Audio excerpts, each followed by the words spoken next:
Hey, good morning. It's me, just Steph, and I am thrilled to be here with you. You know me, I always love to talk with you on here on Facebook, and I am just going to share this right now to my page, and so that everybody gets a chance to see this, because I think this is a great story, and I know you're going to love it. Okay. So I am Steph Palermo. I'm an empath with the gift of knowing. I read souls to help people to remember who they are, because we've all forgotten.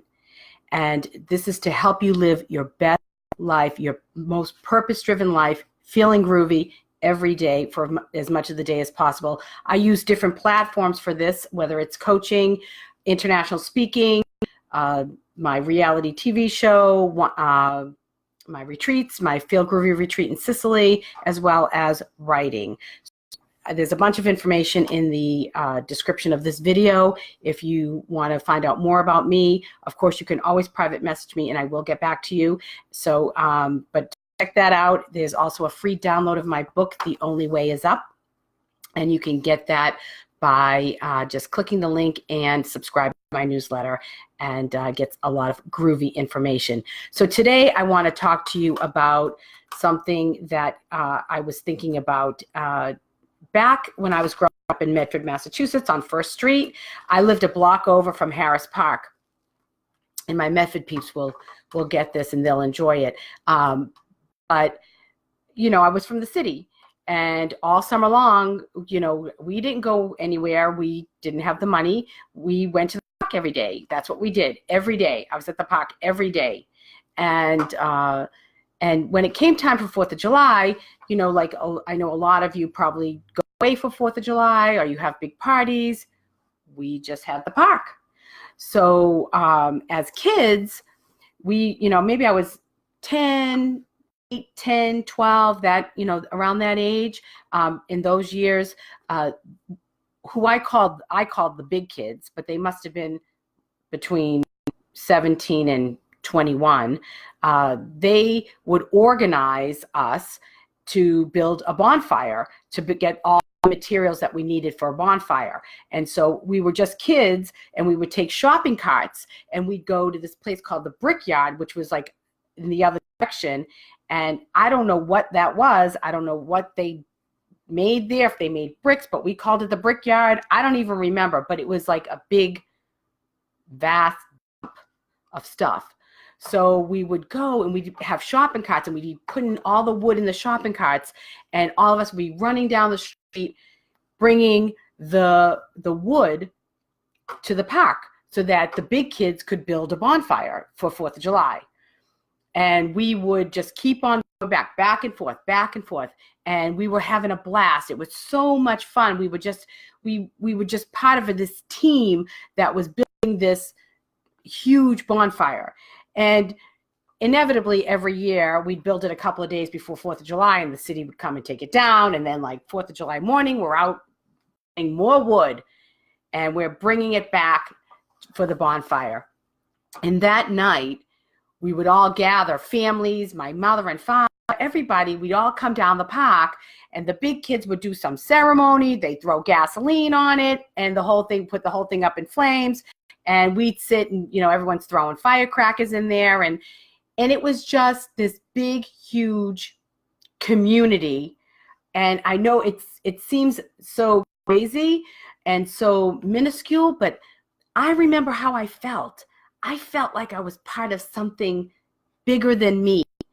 And I felt part of the whole, and part of this team that was building this bonfire, and maybe felt kind of cool because the big kids were, you know, letting us sort of in their circle to help them out. And, you know, and they always did crazy stuff, running around with torches and, you know, whatever. It was the 70s. But, you know, who knows? They probably streaked through the park too. But whatever the case is I'm part of something bigger than me. And I was important. I felt important because I was helping. And this is something that sits with me my entire life. I love this feeling. And and how does this relate to all of us? Well, it feels so good when we realize we're part of something that's bigger than us. Whether it's a love relationship and you're part of a team, with a significant other, whether you're in a company that treats you and shows you how important you are, and you feel like you're part, whatever you're doing in that company, in your job, your career, that you're part of something that's bigger than you, and you're contributing, whether it's in your family, with your friends. I know with my friends, I feel when I'm with them, we're part of something that's bigger than me. These are amazing relationships. And I know with the work that I'm doing, I feel like I'm part of something bigger than me. And when I work with people one-on-one, or whether I'm hosting a workshop or retreat or speaking in front of an audience, I am participating in something that's bigger than me. And all of these little things that we have in our lives that we feel like we're part of something bigger than us are just a microcosm of us being part of the universe.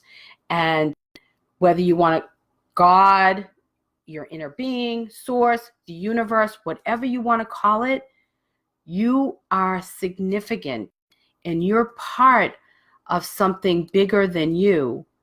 And without you, there's something missing. The piece of the puzzle, we can't finish the puzzle without you. So without you recognizing how important you are and that piece of the puzzle that you are, the universe is incomplete. You're much, and it's funny because, you think every day in your day-to-day tasks and what you're doing, and maybe it gets to be like a treadmill, and it doesn't really have to be, because you are part of something so much bigger. You're part of the evolution of love and life and creating and bringing all of this and your gifts and joy to yourself and to the people around you. It's a life that's meant to be enjoyed, loved, and continually co-creating, creating that life. So I want you to take something away from my Brickyard Harris Park story. You are with the cool kids. You're with the big kids. You're playing hardball here. You're with the big kids. And you're part of something bigger than you. And you're very necessary. And it's fun. It's fun. Those days back in the Brickyard when we did so much work, and I was like a chubby girl, and it was so much work because we had to carry all those that stuff, and it was a lot of work. And we were laughing and having fun and cracking up and just dragging stuff down the street as part of this group, of this team.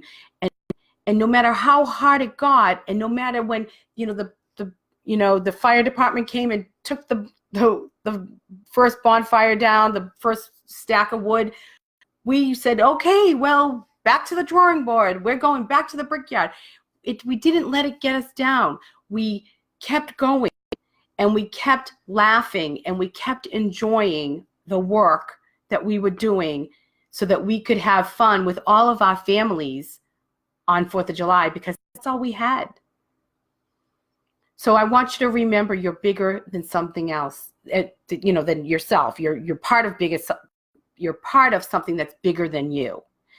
And it's fun and it's enjoyable. And if you don't know it, I love you.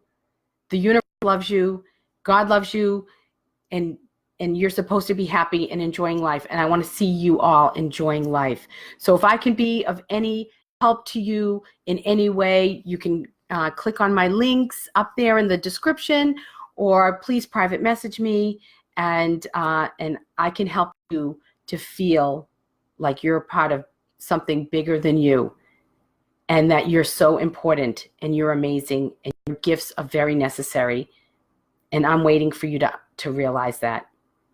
So that's it. That's all I have for you. I'll see you tomorrow, I hope, with the Just Rules of Dating. And know I love you all. Wishing you love, balance, and peace. Ciao, ciao, baby. Love you.